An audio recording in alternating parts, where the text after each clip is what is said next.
We're continuing our focus on the first few verses of Hebrews chapter 1. Let me read them again. In the past, God spoke to our forefathers through the prophets at many times and in various ways.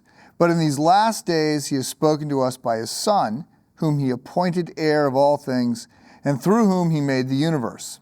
The Son is the radiance of God's glory and the exact representation of his being, sustaining all things by his powerful word.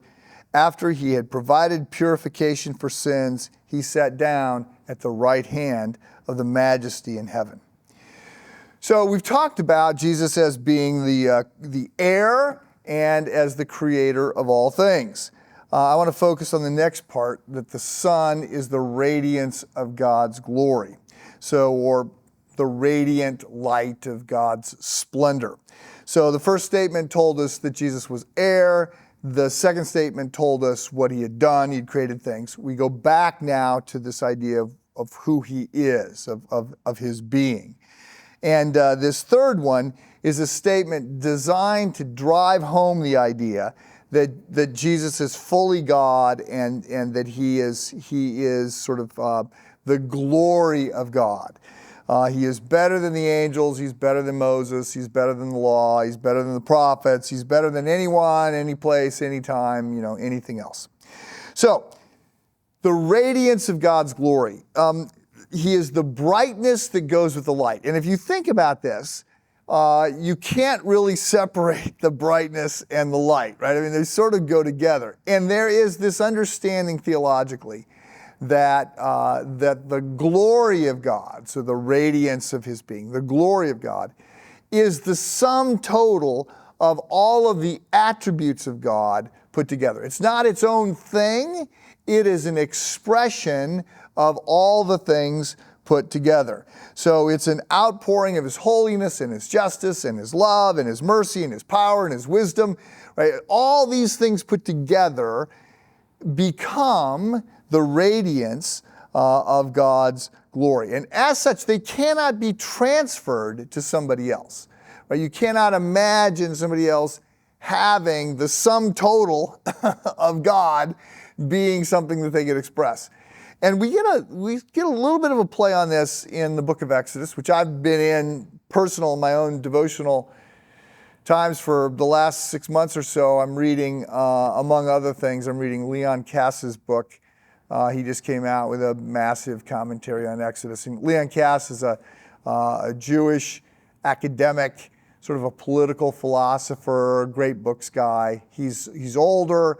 He he sort of led the Bible studies in the book of Exodus with lots of sort of Jewish elites for the last 20 years. And then he moved over to Jerusalem. His wife passed away and he moved over to Israel, and he's been working with the rabbis over there. So he brings this unique perspective as a Jew and as a political thinker.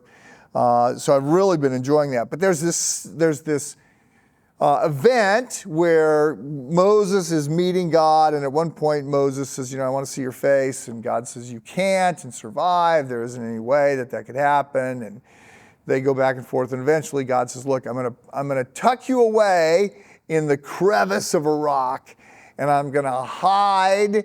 I'm going to block so that you can't see me, and I'm going to move past it. And then after I move past, I'm going to remove my hand, and you'll be able to see where I was, the backside of me as I'm moving away. And I mean, it's this profound metaphorical kind of imagery of Moses being brought into the presence of God. But after that happens, right, the radiance, the reflection off of Moses's face is so great that when he goes down off the mountain, nobody can stand to look at him, and he has to wear a veil over his face because otherwise the reflection, and just as a general rule, human faces don't reflect. The reflection of Moses is so great that people can hardly look at it. Well, what we're talking about here with Jesus is not the reflection of God's glory, but it is the actual eminence of God's glory. Jesus is God. He is the radiance. He is the brightness. He is the light. He is the glory of God the Father. And I say this because, look, there's a sense, and this pulls in all kinds of people, Augustine forward, that our life works best when our loves and our fears are rightly ordered. When we love the things we ought to love, and when we fear the things we ought to fear. And we keep those things, not love and fear, but we love the right things and we fear the right things, and that keeps us from loving the wrong things or fearing the wrong things. And when that happens, there's a way in which the love and the fear are going to manifest themselves in terms of worship. We end up then declaring the worth of the things that are truly worthy. And it is easy, or let me say it this way, it is easier to worship God when we have a more robust understanding of who He is. Like the only expression of a response that makes any sense in the presence of God is awe and worship.